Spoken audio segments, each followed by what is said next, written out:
दोस्तों, एक शख्स के यहाँ एक के बाद एक 7 बेटियां पैदा हुईं। जब 8वीं बार उसके घर में किसी बच्चे की पैदाइश का वक्त आया तो उस शख्स की माँ ये कहते हुए बाहर निकली कि मुबारक हो, इस बार बेटा हुआ है।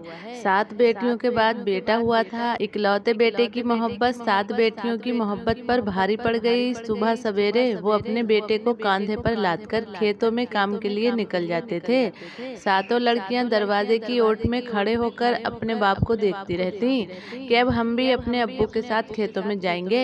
जब दादी अम्मा को ये पता चला तो उन्होंने अम्मी से कहा, सुन रही हो जुबैदा, तेरी लड़कियां खेतों में जाएंगी, अपने अब्बा का हाथ बटाएंगी।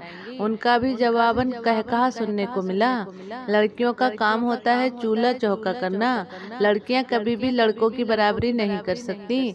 सातों को समझ नहीं आया कि क्यों बराबरी नहीं कर सकती।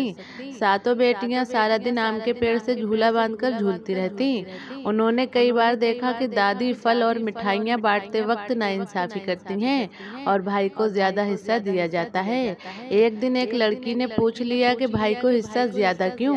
तो दादी ने वही रटा रटाया जुमला दाग दिया कि वो लड़का है। हर जगह लड़का और लड़की का फर्क था। वो ईद का दिन हरगिज भूलने वाला नहीं था जब अपना अब्बा अपने लाडले के लिए 3-3 सूट बनवा कर लाया और सातों बेटियों के लिए कपड़े नहीं आए। वक्त गुजरता गया, जिंदगी के दिन कम होते गए, लेकिन लड़की और लड़के का फर्क कभी खत्म ना हुआ।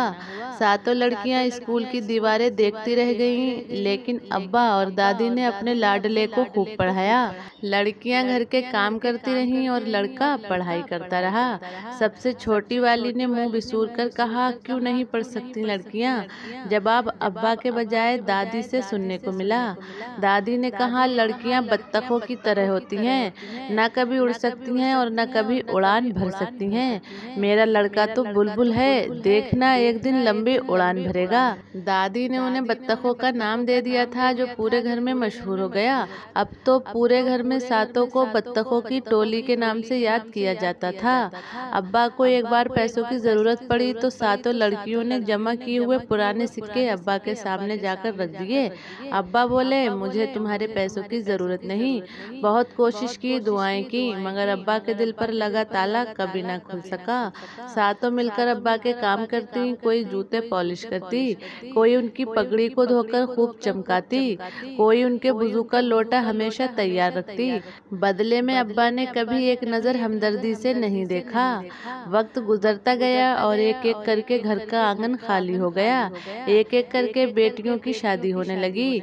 अब्बा ने सबके सिरों पर पहली और आखिरी बार हाथ फेरा और घर का आंगन सूना हो गया।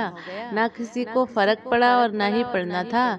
रोना धोना तो उस दिन हुआ जब बाबा और दादी का लाडला एयरपोर्ट पर हाथ मिलाकर सबको खुदा हाफिज कहकर चला गया।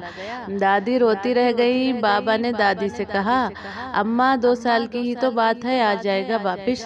शुरू में तो फोन पर घंटों बात होती, लेकिन बाद में घंटे मिनटों में बदल गए और मिनट सेकंडों में। एक दिन दादी ने सबको खबर सुनाई कि लड़के को पैसों की जरूरत है। घर में पैसे नहीं थे और उधार पहले ही बहुत ले चुके थे। सातों बहनें आईं, अब्बू का उदास चेहरा ना देख सकी। किसी ने बाली उतारी, किसी ने अपनी अंगूठी देने को कहा, लेकिन अब्बा गुस्से में सबको देखने लगे और कहा, मैं भिखारी नहीं हूँ, अपने लड़के के लिए पैसों का इंतजाम खुद कर लूंगा। सातों लड़कियां उदास चेहरा लिए अपने घरों को वापस लौट गईं। अब्बा ने जमीन बेच दी, सब कुछ हाथ से जा रहा था। एक एक चीज को पानी की तरह बहा रहे थे। एक रिश्ता बचाने के लिए कई रिश्ते छूट रहे थे। दिन गुजरते गए, दादी दरवाजा देखती रह गईं। एक दिन बेटे ने बाप से कहा, अब्बा मैंने यहाँ शादी कर ली है। दादी का दिल इससे ज्यादा काम न कर सका और बंद हो गया।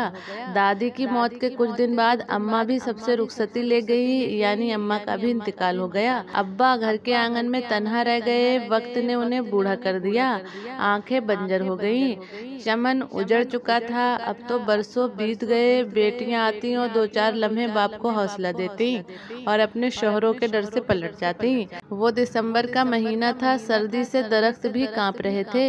अब्बा चारपाई पर पड़े सदियों के मरीज मालूम हो रहे थे। उनकी पगड़ी बरसों बरसों से नहीं धुली थी, वुज़ू का लोटा फिर कभी तैयार न मिला। सातों बेटियों के जाने से रुत ही बदल गई। अंधेरे में रोशनी आई, वो सातों बेटियां चली आईं। एक ने पगड़ी धोई, दूसरी दवा खिलाने लगी। बाप ने सातों की आंखों में देखा, उन्होंने कभी शिकवा नहीं किया था, न उम्र भर कभी किसी को जताया था। फिर भी अब्बा की बूढ़ी आंखों ने सब पढ़ लिया था। अब्बा, हम तो पराया धन है, अब आपका धन कहाँ है? सातों बेटियां पास बैठी थी। अब्बा ने सबके सर पर हाथ रखा, उनकी आंखें रोने लगीं। बेटियां बोली, देखा अब्बा, लड़कियां धोखा नहीं देती, हमेशा लड़के ही धोखा दे जाते हैं। बुलबुल हमेशा उड़ जाते हैं, बत्तख घर में रह जाती है। अब्बा फूट फूट कर रो पड़े और कहने लगे, मुझे ओल्ड एज होम में डाल दो। सातों बेटियों से निगाहें चुराते लरजते होंठों से कहा। सातों बेटियां कांप उठी और कहा, नहीं बाबा, वो बेटे होते हैं जो वालिदैन को ओल्ड एज होम में फेंक आते हैं। बेटियां कभी ऐसा नहीं करती। अगर वालिदैन को अपने पास रखने का हक बेटियों को दिया जाता तो दुनिया में कोई भी ओल्ड एज होम नहीं होता।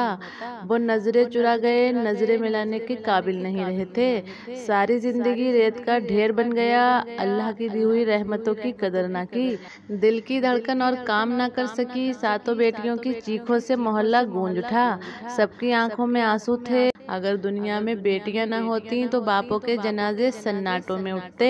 किसी ने सही कहा है, हमेशा बुलबुल उड़ जाते हैं, बत्तख आंगन में रह जाती है। तो मेरे प्यारे इस्लामिक दोस्तों, आपको ये वाकया कैसा लगा कमेंट में ज़रूर बताइएगा।